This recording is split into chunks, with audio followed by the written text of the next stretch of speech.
Hello, we are live back from London. Olympic London. Olympic London. We're actually, as you can see out the window, we're actually getting one of our few hours, weekly hours of sunlight. I think we so far had 2 days of sunshine this year. Yep. We actually started our summer last Wednesday, and that summertime finished 1 hour before the opening ceremony for the Olympic Games. And now we're getting all the seasons in 1 day, every day at the moment. But yes, London, the focus of the world right now. We've taken apart our set, rebuilt it in Stratford, right behind, right over there. Is the Olympic Stadium. Up Beautiful. Here, and Elazar's got his huge widescreen team over here, and he's watching beach volleyball. He is watching male beach volleyball.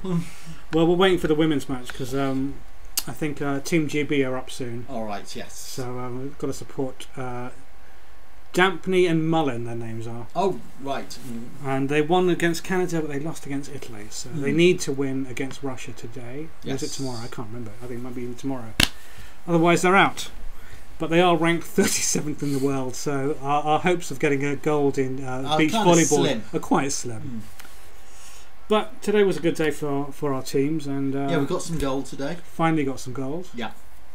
Did you enjoy the opening ceremony? I thought it was fantastic. I am ashamed that our colleagues and friends in America couldn't watch it in its entirety. I understand they kept on cutting into it all the time, and it was big. Not only was it cut, but there was something like 20 minutes every hour of advertisements, which is why they had to completely trim it down and lose a lot of stuff. So it was. I've no doubt the whole thing on the NHS went.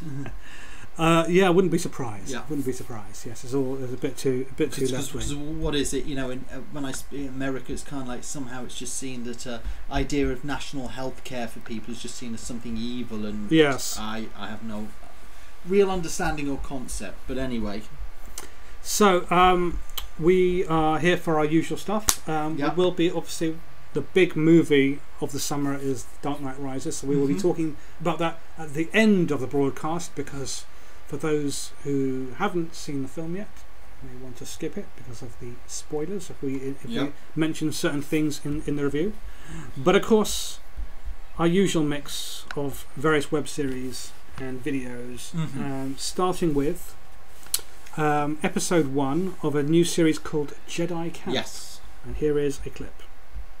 Precedes me. Look, Justin. Fresh meat. Yeah, like the inside of a tauntaun. No competition again this year. Hi, Andy. My name's Raven. I'm a huge fan. Of course you are. Yib!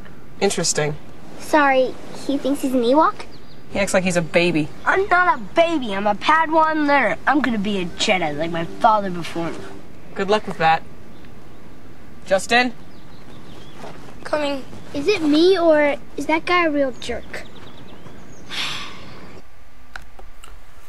Well, I kind of get the impression do you think they might have some kind of permission from George Lucas to be able to I don't know. exploit the Star Wars brand? I was quite surprised that it really is quite a blatant, and but I mean, when something's on YouTube, it's usually non-profit. Yeah. But this is quite a blatant use of the Star Wars franchise. So. And the story is these kids go to Jedi Camp to learn to become Jedis, and it's a summer camp thing.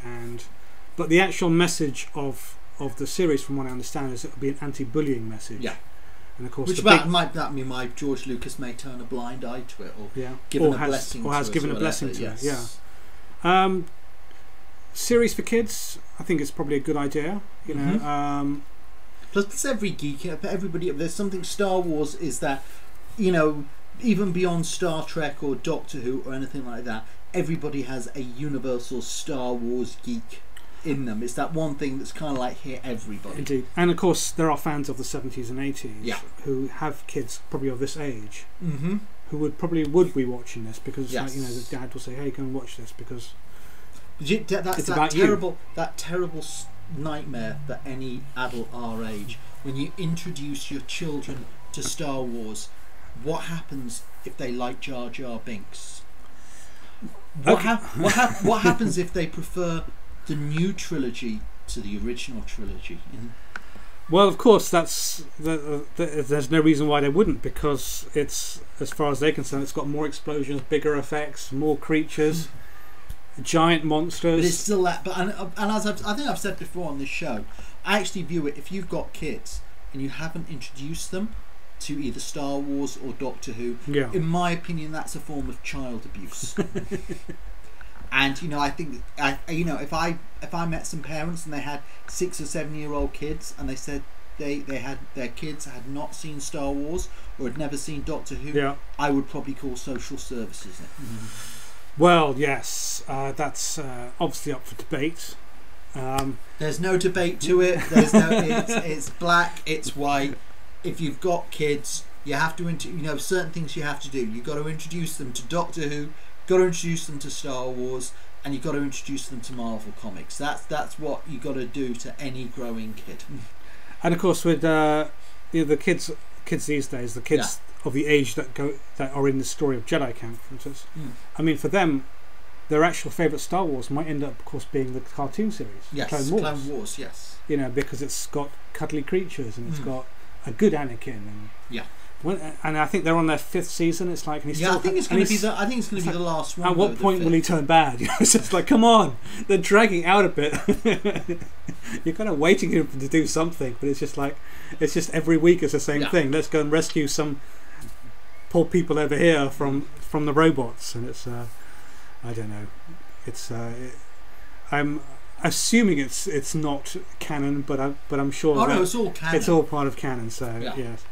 So, but the only thing that isn't regarded as canon are the original Marvel comics.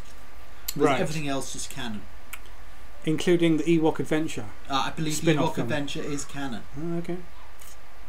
So, but there was a Clone Wars cartoon, not a CGI one. There was one, the Nickelodeon one, done by the guy who did Samurai Jack, and that is now no longer canon because it's been replaced by the Clone War cartoon, which I don't like as much. I don't like it as much as the Nickelodeon one. Nickelodeon one I thought was fantastic, and Jendy Tarkovsky is a fantastic animator. Yes. It certainly had more heart, I think, and the CGI. I think the CGI is quite a soulless cartoon. But anyway, we digress from Jedi Camp. The kids aren't too bad. Did you meet Keith Sarabiker at my event last year? I can't remember. All right, he was the Sith guy. Oh yes, on it. Who I didn't. Some people may remember as Daniel Holtz in Angel. Yeah. And he was also in The Dark Knight. Yeah. As Detective Simmons, and he's a regular at my conventions. Fantastic. Keeps coming back. That says a lot. Yeah. But it's, if you're a fan of Star Wars, or if you've got young kids who are, this is a fun, enjoyable YouTube series. Indeed, absolutely. And recommended youtube.com/firstglancefilms. They've got more episodes coming up. I've only seen the first one, but it was trending, so we thought we should go and have a look at it and let people know about it. If you like Star Wars, you'll probably like this. It's about kids who love Star Wars. Yeah. You can't get more than... Who doesn't love Star Wars? Who doesn't love Star Wars, indeed.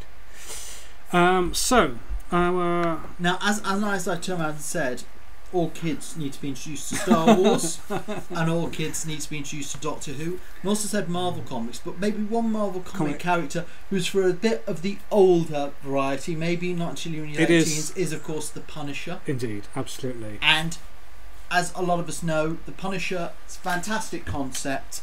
He's kind of like probably the most realistic of the Marvel. He's like very much that typical. It's like Death Wish, Marvel Comics style.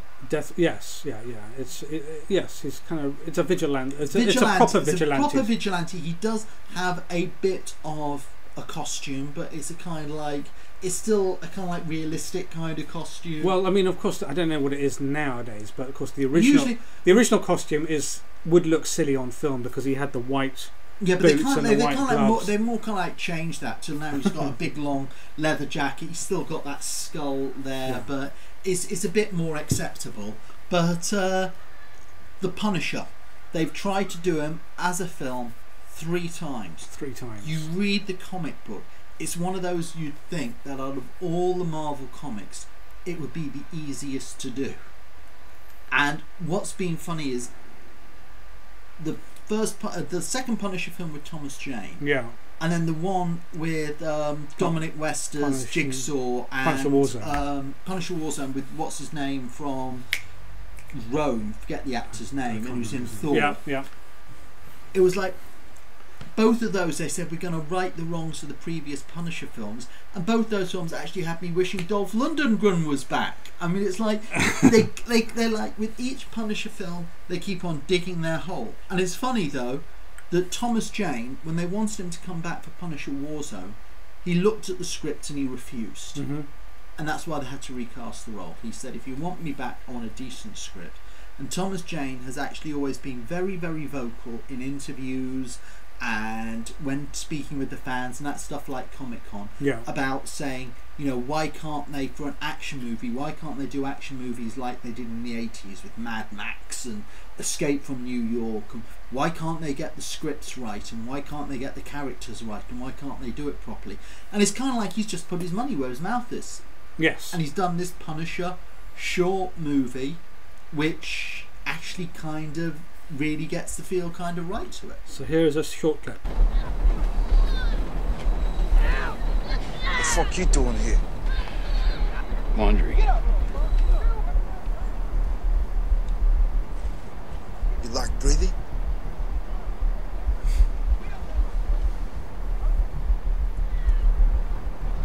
Usually. Get the fuck out of here, old man.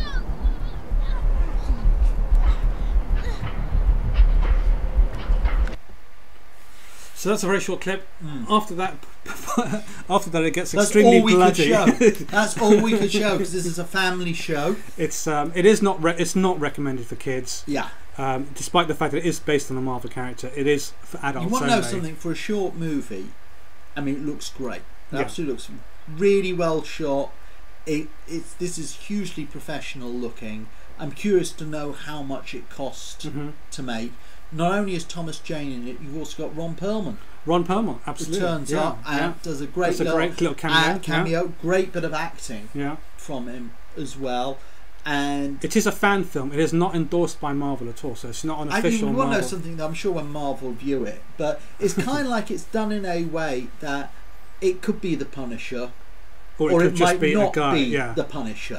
It's kind of like, it's very much, there's a nice little sting at the end of the tail, but it's never clearly defined whether this is Thomas Jane as the Punisher or this is just Thomas Jane who's a vigilante who happens to read Punisher comics. There are no character names mentioned at all. Nothing like that, and there's no costumes worn or anything like that. It's Punisher on an off day. But it's kind of like what you basically have is for about the first 2/3 of it, it's this build up where it's kind of like this it's this one of these streets where it's just obviously downtown New York, and it is just pure crime. And you can even hear the cops coming now. And it's pure crime. It's just, you've got this typical ghetto. There's drug lords, there's prostitutes, everybody's being bullied. It's kind of like a build up. Someone owes money to someone else all the time. It's this build up of these gangsters in control. It gets worse, it gets worse, it gets worse, and then Thomas Jane's character explodes, and it's violence then, and extremely well choreographed, a lot of fun.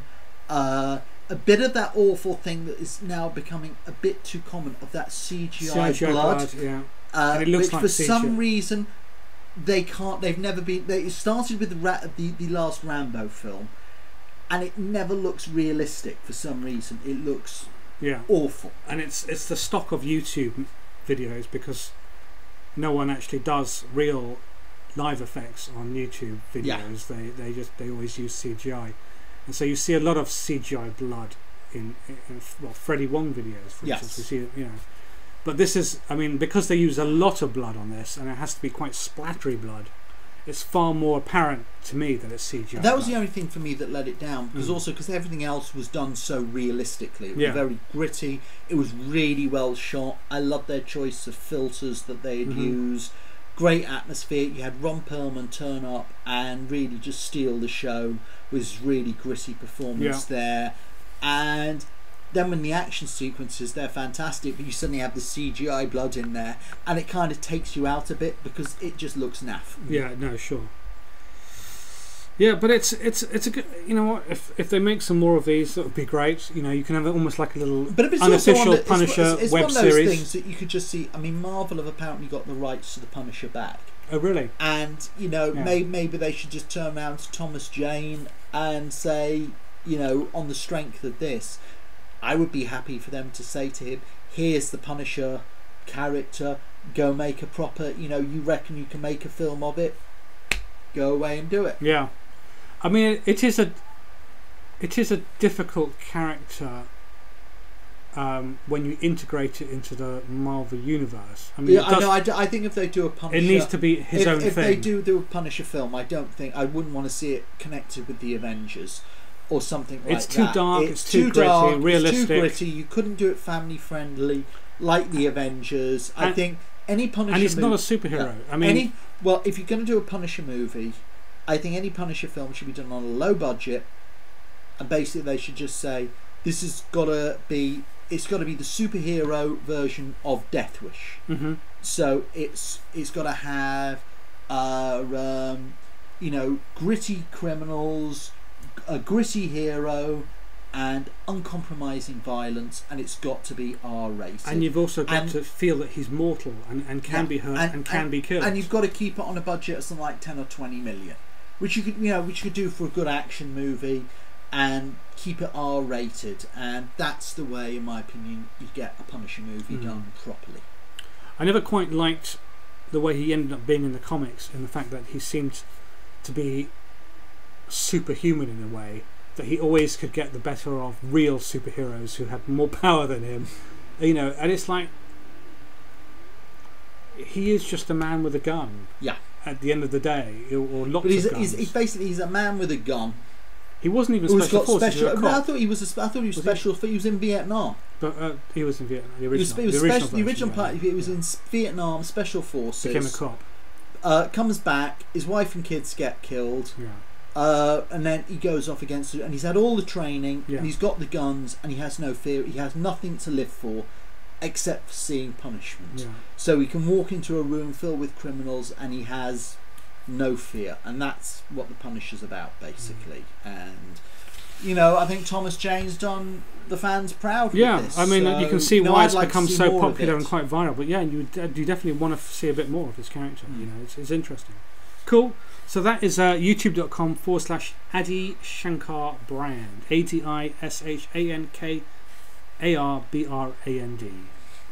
So our web series proper this Job time Hunters? is called Job Hunters, which on surface sounds like, oh, is it actors looking for work? But actually it isn't. It's actually a near future sort of sci-fi fantasy version of what job hunting will be like. And here is a short clip, like the trailer. Proving themselves out in the arena, and their evenings relaxing in assigned housing. These safe houses provide the ideal environment for personal growth and continuing job hunters' educations. This off time allows job hunters a break from the arena job placement process. Maywin has played an important role in our society. Join us in celebrating 50 years of a better tomorrow.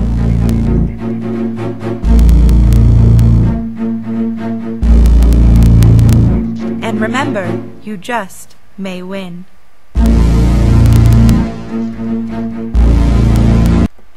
So, the most dangerous game. Yeah, it actually reminded me a bit of made me think of the Hunger Games. Hunger Games Battle Royale. Yeah, but I you know, there are lots of things like that. Yeah. Say, Battle all kind of all goes back to there the was most just something dangerous about game. it because it's just come out, Hunger Games. Yeah. It did make me think, had they seen the Hunger Games and go, right, let's spoof it. Spoof that kind of thing. So, I mean, the near future, overpopulation, there's hardly any jobs. So if you want a job, you get sent to these houses and you live there, and then every day between hours of 9 to 5 there's lots of fighting going on, and you might get killed, or you might get a job. So you got to survive to win. You got to survive to win and get a job. Yeah. And yeah, I mean, we've seen it in the similar concepts in Battle Royale, the Hunger Games, you know, And this is well, I suppose, you know, if you think about it, you know, the way the economy is going at the moment, you might end up having this where it's like, what would you do to actually get a job, you know, with so high unemployment? It's also a good way of keeping population control. You know, maybe they have to introduce this in Greece, you know. But also, what else? It also takes the whole idea of, you know, the Big Brother house reality shows, because they're all on TV. You know, it's all part of a show. It's part of TV. It's entertainment, kind of Black Mirror for those in the UK who saw that kind of series as well. But yeah, I was actually really pleasantly surprised. I wasn't quite sure what to expect. It was fun. It was fun, you know. The characters are archetypes, you know, the cheerleader, geeky guy. Didn't have much of the jock type character this time around. But it was fun, you know, the inventive opening titles where the Job Hunters logo always gets changed depending on the weapon. Yeah, I know, I kind of liked it, and it was one of those series that actually after 6 episodes I thought, oh, where's episode 7? I was actually looking for episode 7, it wasn't there. Are they going to be doing any more? I would expect so, because they've left it on a cliffhanger. Yeah. So I hope but sometimes a lot of these shows, they do leave it on a cliffhanger. And they never get to finish it. Well, I hope they do. I mean, it was only released this year, earlier in spring, so maybe by this time next year we'll have seen the second series. But no, it was fun. I you know, I think it's the 2 or 3 of the actors are also the producers, which is not uncommon in web series. Certainly not. You know, make your own work. But what actually it had over a lot of other web series, actually it looked like they spent some money. You know, they've got an incredible set, house to be the set, but they've got a lot of props, they've got weapons, they're trashing up a lot of things, so they're having, obviously, you know, they've had to go out and buy set dressing and stuff. It just seems there is some money on this show, which a lot of web series don't. You know, it's like, let's keep it as cheap as possible, let's do as little as possible, let's just have people talking and stuff. So that was quite impressive, and it kind of looked more professional because of that, I think. So yeah, no, I kind of recommend this one. It's called Job Hunters, and it's at youtube.com/watch Job Hunters. There's 6 episodes out at the moment to catch, and also behind the scenes stuff. Plenty of behind the scenes stuff. They're very good at when they're releasing. They were doing every 2 weeks, but in the middle of the week they always have some new kind of behind the scenes stuff. So, and I'm sure they'll be doing probably an Indiegogo or something to raise money for series 2. So if you do like the series, contribute as well. But yes, a lot of fun. Well done, Job Hunters. So actually, you know what we didn't do our social networking. The fact that we have conquered every area of internet media. We are the lords of social networking. So you can find us on YouTube, which those of you watching us right now obviously means you probably already have found us on YouTube. Well, exactly. But we also have lots of other videos you can watch, not just the one you're watching at the moment. And so we're on Those Video Guys TV. That's on YouTube. There's our website as well. Easy to remember, thosevideoguys.tv. .tv, absolutely. Very easy. Facebook.com/thosevideoguys. You can find us on Twitter. Again, twitter.com, Those Video Guys. We always check Twitter on our iPads. Blip.tv, Those Video Guys, is where we have shorter episodes, short clips from the series. Blipisodes. Yeah. I think I've just invented that word. And Google Plus, which, as we know, is only used by Google It's employees. the fastest growing social network and will soon overtake quite a lot of others at some point. Well, like MySpace. Well, you'll have Google Plus within the next 6 months, you know, because you'll have to. You'll work out that you can't live without it, because somehow something you will do on Google will have forced you to have got a Google Plus account, whether you like it or not. Probably your YouTube account. Yes. So then I'll have a Google Plus account, which I will never use. And iTunes, just search for Those Video Guys, again with our Blip TV short Blipisodes. So our next section, we want to talk about the big summer blockbuster. Get rid of all that stuff there, then. It's well, we've had several summer blockbusters. We have indeed. I had to say, you know, the big 3 that we really pushed were the Avengers, Prometheus, and the Dark Knight Rises. So when we did our our preview of what was coming up in summer several months ago, you said Prometheus was the one to look most forward to. And I have to say, out of those 3 films, the one I didn't like was Prometheus. Maybe it's because I was looking forward to it so much, but I was so disappointed by it. It was unbelievable. I really didn't enjoy it. And I actually got to say, I enjoyed Snow White and the Huntsman more than I enjoyed a Kristen Stewart film more than I did the prequel to Alien, which I was, the minute it was announced, I'd been looking forward to this film, and I just thought the finished product was rubbish. It's probably too long in development, perhaps, or just... I don't think not long enough in development. I felt... in many ways it's one of those films I thought Cabin in the Woods. Did you see Cabin in the Woods? I did like Cabin in the Woods. I know, very silly. I really enjoyed Cabin in the Woods. Yeah. But for a film sold as a horror movie, there wasn't one single scare in it. It wasn't scary. Well, what it was, it spoofed the horror genre. It was very funny. Yeah. And they actually said when it came out, the critics, they said if you took the analysis, the critics basically gave it an A-.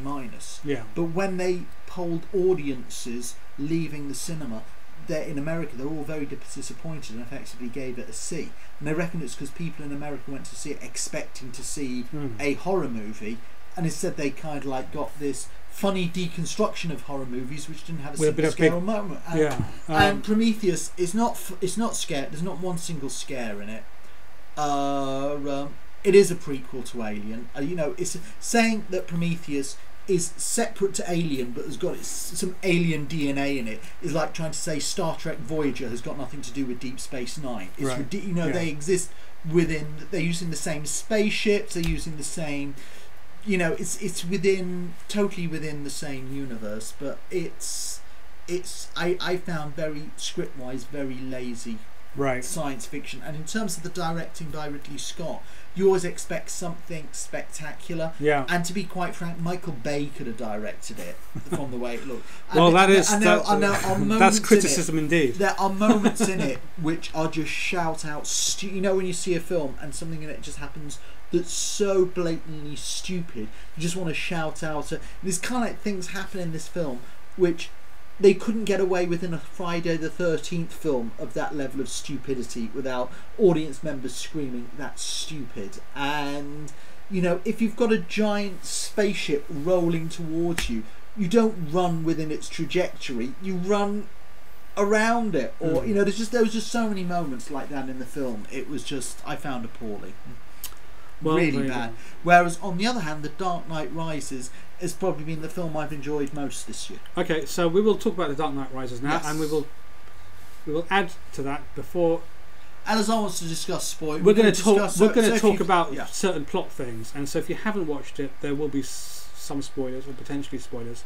So switch off now. Well, the thing that's impressed me most about it is that it does seem very difficult with any form of trilogies of films, and especially of superhero trilogies, to maintain quality throughout. And I very much feel if you watch the 3 Dark Knight films, Christopher Nolan's maintained a level of quality throughout. Yeah. And I felt this was, after the previous 2 films, an absolutely perfect way to finish off the franchise.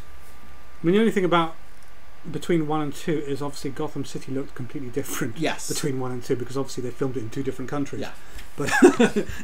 But no, it was a great ending to Batman. I liked the idea that he had literally been hiding for the last few years. Well, very much if you read the comics, this is very much a combination of The Dark Knight Returns and Nightfall. Yes. In which it's like The Dark Knight Returns, Batman.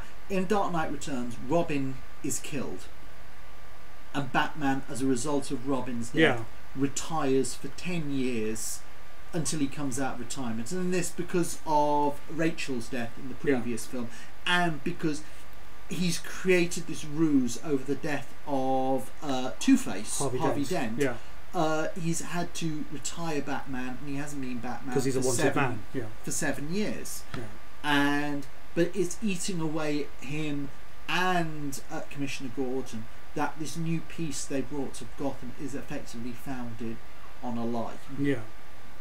And you know, I really sometimes also with these superhero films, and it very much became evident in the third Spider-Man film, and it became evident on the previous the Joel Schumacher Batman movies, that the studio wants you to add more and more villains, and yet very often the more villains and the more characters you add, it just becomes this terrible juggling act. It becomes messy and it affects the plot line. And I think this is obviously one of the problems of films as opposed to a TV series, where you've got you're making a film based on a franchise, and a franchise that's been around for so long. There are so many characters and so many fan favourite characters that there's almost an expectation. Oh, we want to see him, we want to see that person, we want to see her. But surely you'd rather just see, you know, instead of shoving everybody in, have one or two done well. But what's kind of interesting is the sheer amount that they actually put into this. Yet all the characters feel very well served in it.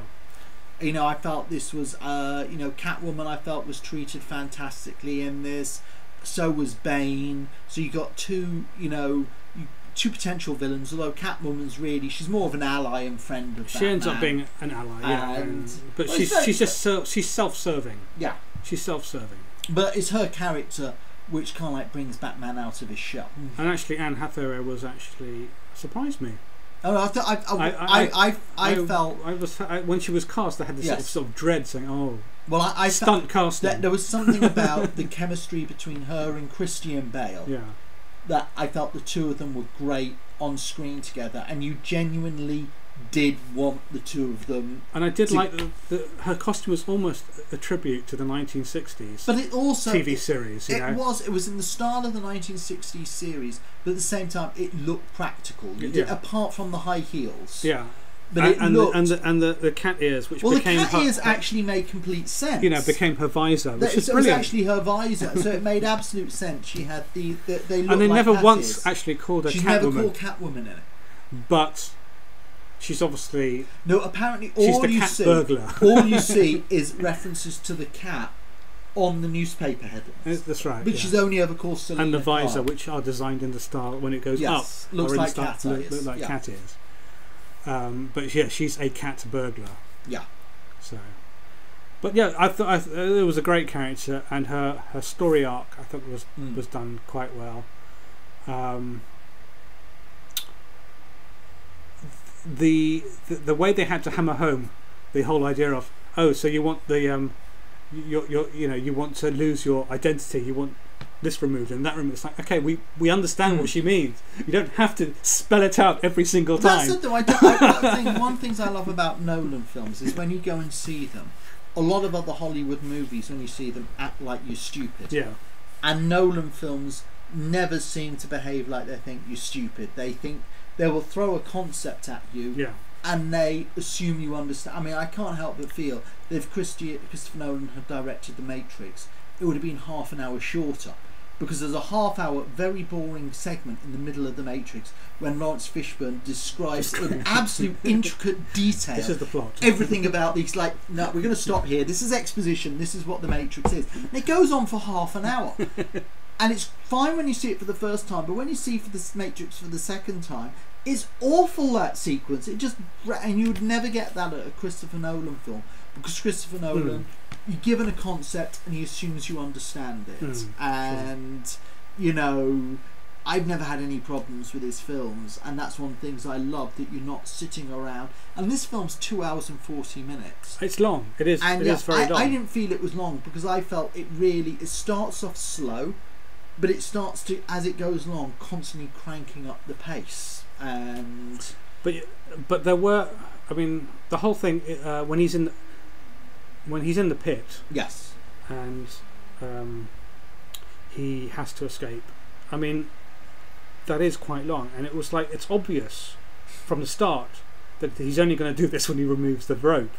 But they have to just go on and on about him tying himself up and doing. Well, that was something. I mean, I totally got that, but I did think that's a thing when you said about comics, that in the comic book, Batman gets his back broken by Bane, and it was nearly a year before he healed himself and was able to come back, and there's a replacement Batman. You kind of forget how long the Nightfall story actually took. And in this, his back's broken. His back is broken, and he just has somebody hanging up with a rope, and then his back's back to normal, and he does a few press-ups, and that's one of the problems sometimes you have with comics. I mean, it was a terrible problem in The Watchmen, where you're having to rush concepts, because you just don't have the time to deal with them in film the way you do in comic books or on television, and that's why you can't really adapt something like Game of Thrones.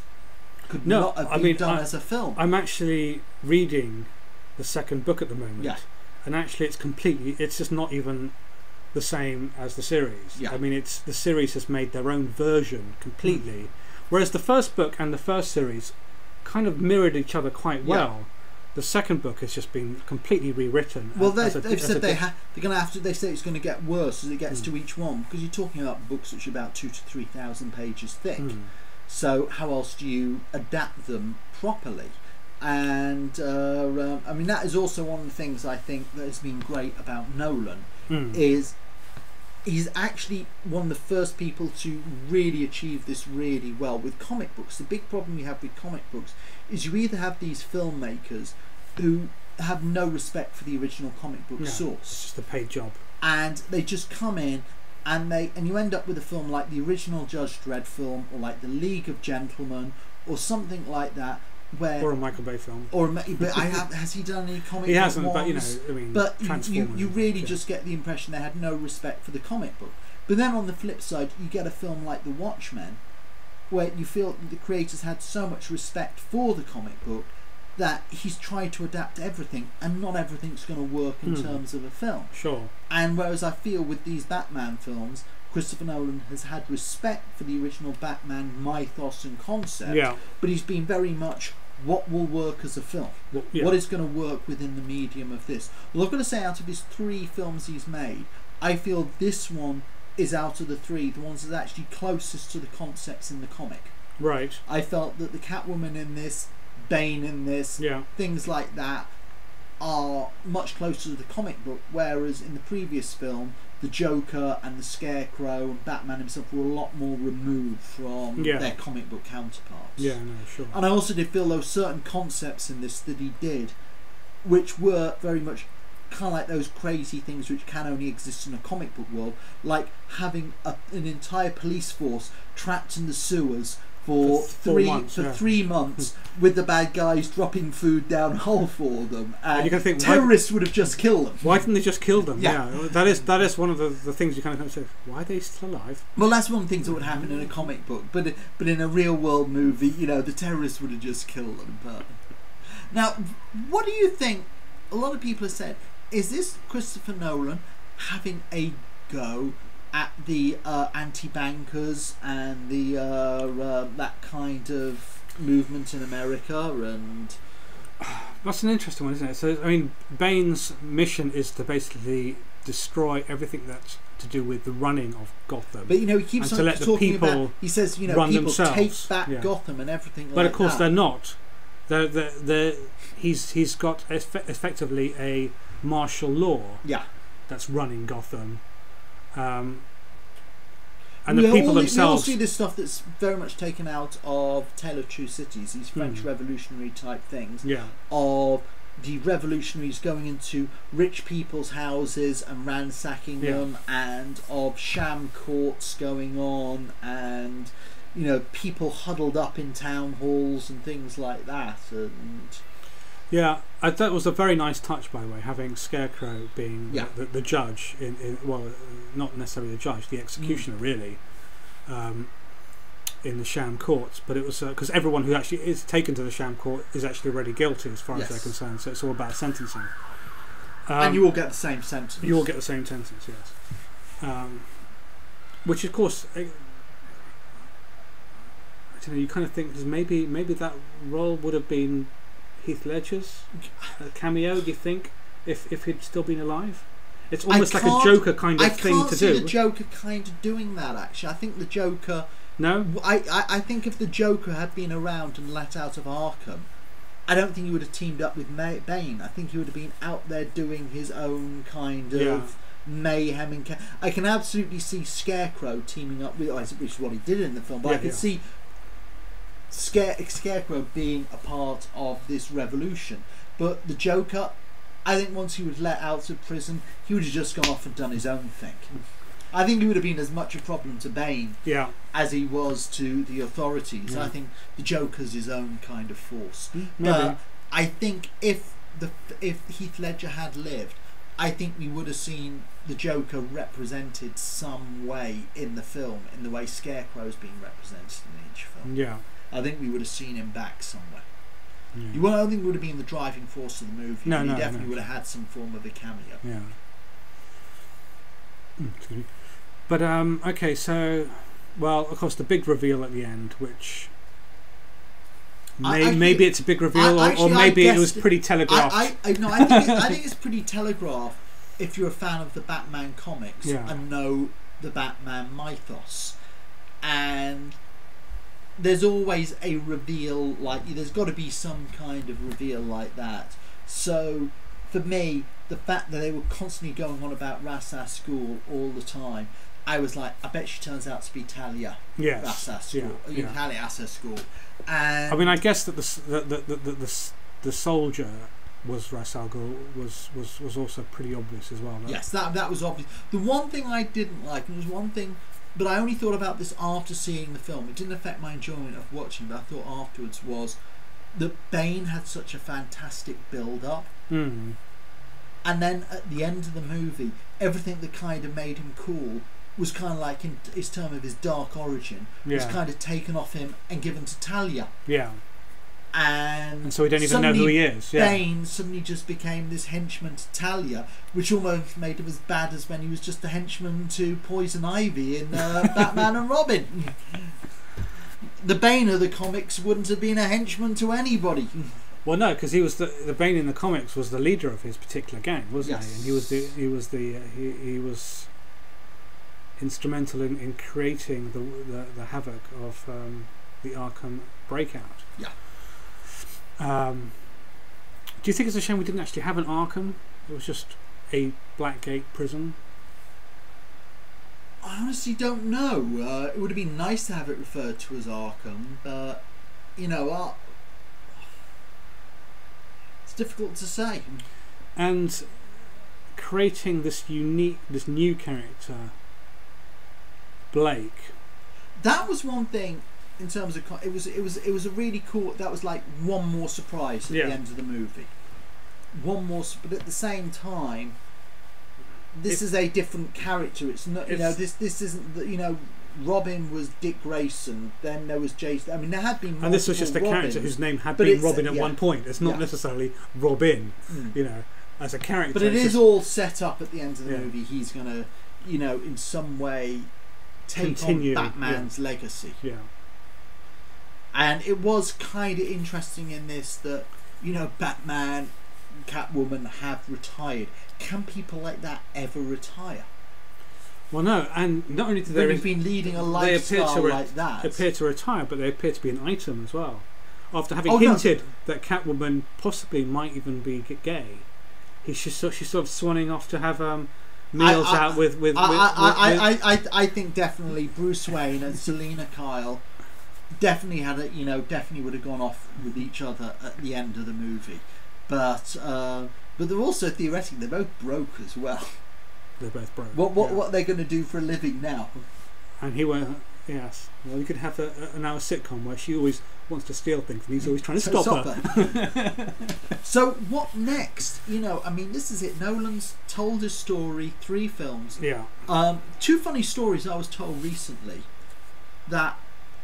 The week after the Avengers was released and literally broke all box office records and just made so much cash that there was a meeting at Warner Brothers and Warner Brothers, one of the executives said, this Avengers has made so much money, why don't we have a franchise like the Avengers? And they went, we own all of DC Comics.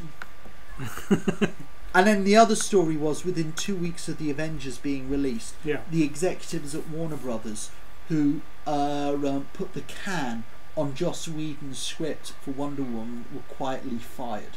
Right. But the fact is that Batman has made so much money. Yeah. And on the flip side of it, the Avengers has made even so much more money. And the only other film to come in close this year to have made as much money as Batman and the Avengers was Spider-Man, which was a reboot which nobody said anybody wanted, and it's cost just far less than those and two has films. just gone on to make an absolute fortune in itself. The question is, what is Warner Brothers going to do next? And the big thing everybody's going on about is there was the trailer, which I thought was appalling, but a lot of the people seemed to like. There was the trailer for Superman, and there was Superman. I thought it was appalling. Yeah. I thought, what the hell is this? It looked like a scene out of One Tree Hill or something like that. I was like, why is he pretending to be Bruce Banner? Yeah, walking along the empty road, or sad. And when was Superman a fisherman? I thought he was a farmer in Kansas. Now he's a fisherman. Well, maybe it's because Jesus Christ was a fisherman. I don't know, but it's like we got the Superman film coming. Yeah, but we're not really seeing the building work being done for a Justice League movie and DC to be able, Warner Brothers and DC to be able to take advantage of all the characters they've got in the same way Marvel's been doing. Yeah. And in fact, when you consider that Marvel, rather bizarrely, only own the rights to half their characters. They don't own the X-Men, they don't own Spider-Man, they don't Fantastic own Four, Fantastic Four, all the big because ones, they'd actually sold all the rights to those characters off. The film and they've rights basically had to deal with how can we make our B-list characters A-listers. And they've done a fantastic job. Whereas DC and Warner Brothers do not have that problem. No. Yet they, with the exception of the Dark Batman, which oddly enough, Batman, with the exception of Batman and Robin, every time they've done Batman, it seems to have struck gold. Yeah. But all their other attempts have just been disasters. And, you know, what is Warner Brothers going to do? I mean, one rumour I've heard, and it'd be interesting to see whether it could be achievable with the way The Dark Knight Rises ends. One rumour going around is that Warners have called up Christian Bale and they've said to him, how many noughts do we have to put on the end of your cheque to get you to play Batman in a Justice League movie? And I think that's the problem they've got at the moment, is the Avengers had Robert Downey Jr. to spearhead it. Yeah. And I don't think you can just throw a Justice League... If you just throw a Justice League movie out there, I think it'll make money. But to make Avengers... But out of curiosity only, yeah. With the hardcore people like me. But to get the general public, you need that name person to make... Maybe after the Superman movie, that actor... it's not going to be Ryan Reynolds. That's not for sure. Going to be Ryan Reynolds, no. Although I would be very surprised if Ryan Reynolds wasn't in it. And I'm very surprised that in the 40 years since the Wonder Woman TV series, there still hasn't been a Wonder Woman movie. No, she never turned up in Smallville either, did she? No. But they did reference her. Did you know on Smallville, when they had Green Arrow on Smallville, it was originally supposed to be Bruce Wayne? You can tell that because the character is Bruce Wayne, essentially, but a younger version of him. It was supposed to be Bruce Wayne, and it was actually Christopher Nolan himself who said, you're not doing that. Yeah. And they did have a couple... I mean, I was quite surprised they had Deadshot on I mean, they handled... They didn't go... They just sort of brought people in at sort of nice times in the storyline and just sort of had sort of kind of cute stories with various characters. So they kind of played nicely with the DC universe of characters. Maybe they need to get those producers in to say, look, you know, how... Not suggesting they make Smallville as a... But just saying, you guys understand the comics. You obviously like the comics because obviously they did the Birds of Prey. I mean, they've got a history. Maybe they just need someone to actually take control of the characters and say, okay, how are we going to tie these all together? Because Marvel does have a Kevin Feige. We need Bane to say to all us, take control. Could you always understand what Bane was talking about? I have no problems. I don't know what all the issues. Did you see it in the cinema or in IMAX cinema? I saw it on the cinema, and I had. But I heard lots of people. It's the IMAX version. They had the problem understanding him. I had absolutely no problem. I mean, he definitely had a weird accent, but then again, comes from some Arabic country. Yeah. We really don't know much of his origins. Apparently, Tom Hardy based his accent on an Irish gypsy accent. Right. It's basically he's based him on a typical what an Irish gypsy prize fighter would sound like. But I had no issues with his accent or understanding him whatsoever. Cool. Anyway, I think we need to wrap it up there because we have to get ready for Talking Who. Very interesting to see what happens next with Warner's and DC and how. I also think next time we're on, we should have a debate about Twitter, because it's very much getting to that point now where an MP makes a criticism of the opening ceremony on Twitter, which I felt all he was doing was using his right to expression, and suddenly he gets voraciously attacked for it. He's obviously not. People obviously believe he shouldn't have an opinion.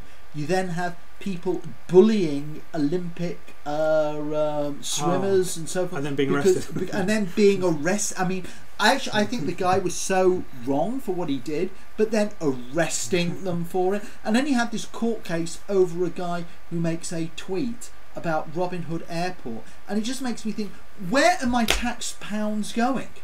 Whereas you hear of burglars being let off, and then somebody makes a tweet because the airport's shut, they're not doing their job, and he says, get your act together or I'm going to stick a bomb in there, and he finds himself being arrested for it. I mean, Well, we have to leave it there, but I'll leave you with a great joke that I read on Twitter today. Yes. Saying, it was one guy saying, I'm not a huge fan of Sacha Baron Cohen, but I do think his Mitt Romney character is hilarious. We'll see you next time. Take care, guys. Bye.